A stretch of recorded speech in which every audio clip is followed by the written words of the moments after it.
Mid cap small cap में कोई नया संकेत? अभी नहीं है। और मिड कैप स्मॉल कैप का एक्चुअली चार्ट कंप्लीट ही नहीं है, तो इसमें मुझे तो नहीं लगता कि मैं कुछ अभी बोल पाऊंगा इसको।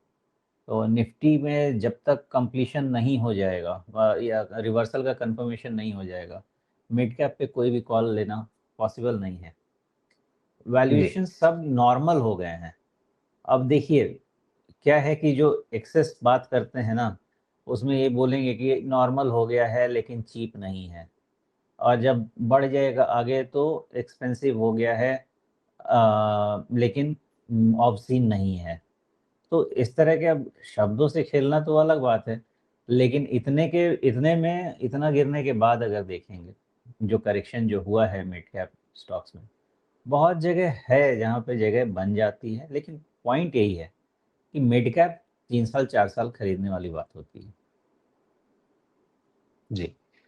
तो इस समय मतलब मिड कैप स्मॉल कैप में अलग से कोई आप ट्रेंड नहीं ढूंढेंगे, बाजार के हिसाब से ही आप यहाँ भी रणनीति बनाएंगे। लेकिन क्या अगर हम निफ्टी को देख के ही फैसला कर रहे हैं तो भी क्या आपको मिड कैप स्मॉल कैप में ज्यादा अवसर दिख रहे हैं या कन्विक्शन ज्यादा लार्ज कैप में रहेगा?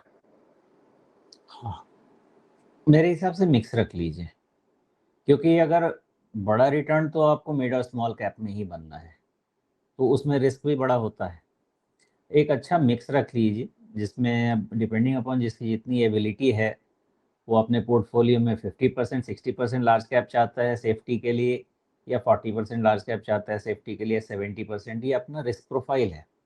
उस रिस्क प्रोफाइल के हिसाब से ही करना चाहिए। लेकिन अगर आप बीएफएसआई करना चाहेंगे जो कि पोर्टफोलियो का पार्ट रहेगा ही हमेशा, तो बीएफएसआई में जो भी आप करना चाहेंगे सेफ्टी के हिसाब से आपको लार्ज कैप में मिलने वाला है।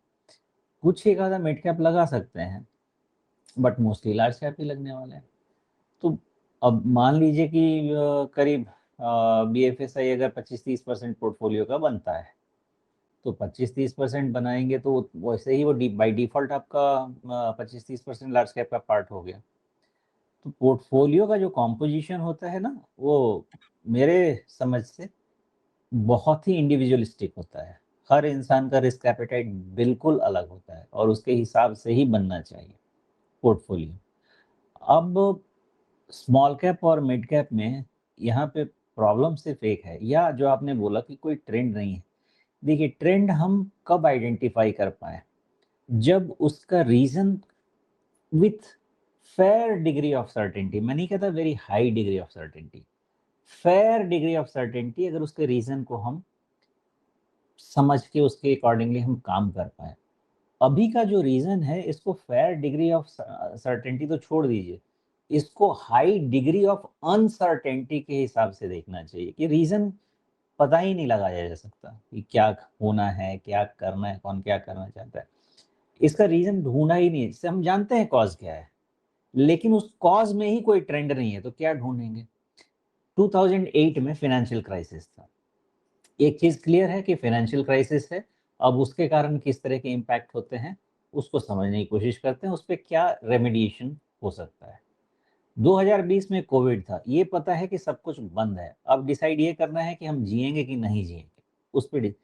अभी का सिचुएशन ऐसा है कि किसी ने किसी को मार दिया है, अब वो छोड़ेगा कि नहीं छोड़ेगा, या कब छोड़ेगा, जिसने चोक कर दिया है वो छोड़ेगा कि नहीं, वो हमारे पे समझने की बात ही नहीं है। हम उसमें कुछ कर ही नहीं सकते, हम विक्टिम हैं।